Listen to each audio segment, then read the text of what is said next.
Welcome. Explore history's captivating killers and thieves. Subscribe, like, and share to join our thrilling journey. Have you ever wondered how one of the oldest and most notorious prison gangs in America came into existence? In the turbulent 1960s, the walls of San Quentin State Prison witnessed the birth of a group that would soon be recognized as one of the most feared and influential prison gangs in America, the Aryan Brotherhood. What started as a necessity for self-preservation against a black prison gang soon transformed into an organization fueled by racial tension and the hunger for dominance. The Aryan Brotherhood, also known as the Brand or the AB, was a product of the era. The 60s were a time of social upheaval and racial tension, and these elements found their way behind bars. The prison's racially charged atmosphere acted as a catalyst for the formation of the Brotherhood, sparking a race war with other prison gangs. The gang's initial motivation was self-protection, but it quickly became apparent that the Brotherhood was not just about survival, it was about power. As the gang's influence grew within the California prison system, so did its ambition. The Brotherhood's focus shifted from self-preservation to dominance. They sought to control the prison system, and with this aim in mind, they expanded their operations, recruiting more members and engaging in violent confrontations with rival gangs. The Aryan Brotherhood's rapid growth was not just a result of its aggressive recruitment tactics or its brutal methods. It was a reflection of the times. A time when racial tension was at its peak, when the struggle for power and control was a daily battle, and when survival often meant aligning oneself with the strongest faction. Thus, the Aryan Brotherhood was born, a white supremacist gang fueled by the need for survival and dominance. But how did a prison gang evolve into a national crime syndicate, you may ask? Well, the metamorphosis of the Aryan Brotherhood into an organized crime syndicate wasn't an overnight occurrence. This evolution took place over a period of time, with the 1990s marking a significant shift in their operations. During this period, the Brotherhood expanded their influence and activities beyond the prison walls. They began to delve into the murky world of drug trafficking. They played the middleman, smuggling narcotics into prisons and selling them on the streets. This illicit trade proved to be a lucrative venture, and it bolstered their reputation as a force to be reckoned with. But drugs were not the only commodity they trafficked. The Aryan Brotherhood also involved themselves in the seedy business of inmate prostitution. This was a deplorable yet profitable venture that further cemented their status within the criminal underworld.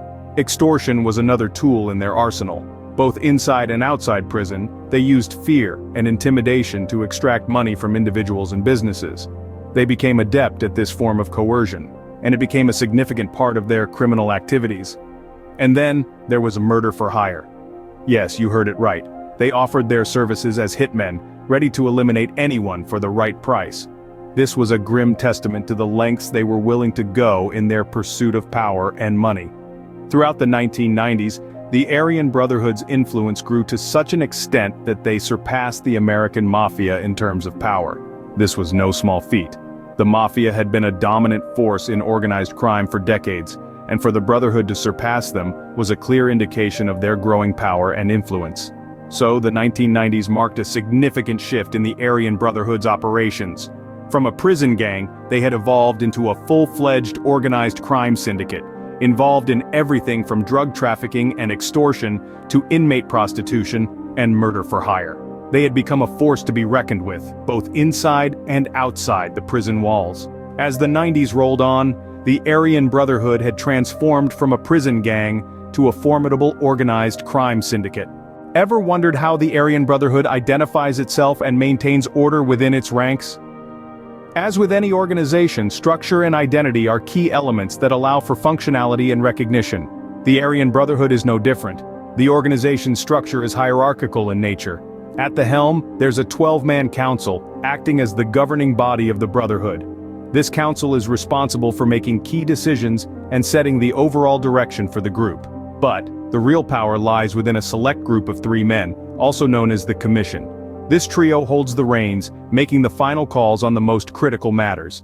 This structure is not just about maintaining order and authority within the group. It also plays a pivotal role in the Brotherhood's criminal enterprises, enabling them to operate seamlessly, almost like a well-oiled machine, in the shadowy underworld of organized crime. Now let's talk about their symbols. Identity is crucial for any group, and the Aryan Brotherhood uses various symbols and images to identify its members and assert its presence. These symbols are often cryptic and can be as simple as the letters AB or as complex as intricate tattoos, coded messages, and even specific hand gestures. Each symbol carries a meaning, a story, or a status, creating a language of its own that only Brotherhood members can decipher. These symbols serve as a badge of honor and a sign of allegiance for the members, marking them as part of this notorious group. But they also serve a darker purpose. They act as a silent yet potent threat, a grim reminder of the Brotherhood's power and reach, not just within prison walls, but beyond. The Aryan Brotherhood, with its intricate structure and cryptic symbols, functions like a shadowy underworld organization. But what happens when such a powerful crime syndicate comes under the radar of law enforcement? Well, let's dive into the history of the Aryan Brotherhood's encounters with the long arm of the law. The year was 2002, a monumental year in the battle against this notorious gang. Law enforcement agencies banded together to round up and bring to trial 29 leaders of the Brotherhood under the RICO Act, a federal law designed to combat organized crime. This wasn't a small-time operation. No, these were the big fish, the shot callers, the puppet masters. The outcome? 30 convictions. Yes, you heard that right. More convictions than arrests. This was a significant blow to the Brotherhood's leadership. But here's the kicker. None of the gang's most influential figures received a death sentence. This left a power vacuum, and as we know, nature abhors a vacuum. Fast forward to November 2020. Law enforcement agencies launched another multi-agency operation, this time resulting in the arrest of over 60 individuals associated with the Aryan Brotherhood. The charges? Oh, they were serious. Violent crimes, firearms trafficking, and drug trafficking. These operations, although impactful, were not enough to dismantle the group completely. Each arrest, each conviction, while a victory in its own right, only seemed to fuel the gang's resilience. They adapted, morphed, and continued to survive, proving to be a thorn in the side of law enforcement. Despite the repeated crackdowns, the Aryan Brotherhood continues to survive and adapt.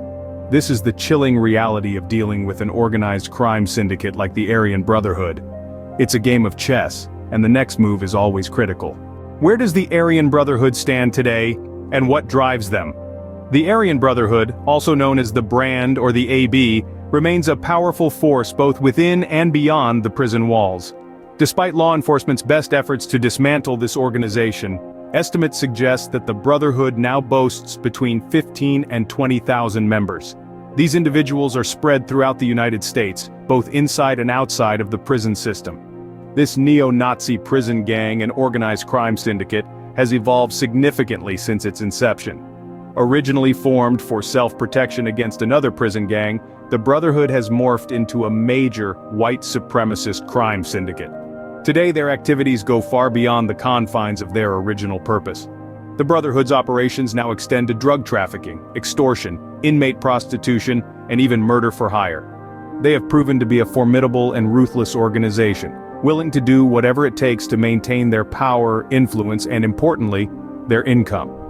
While the gang's initial motivation was self-protection, it's clear that their major driving force today is money.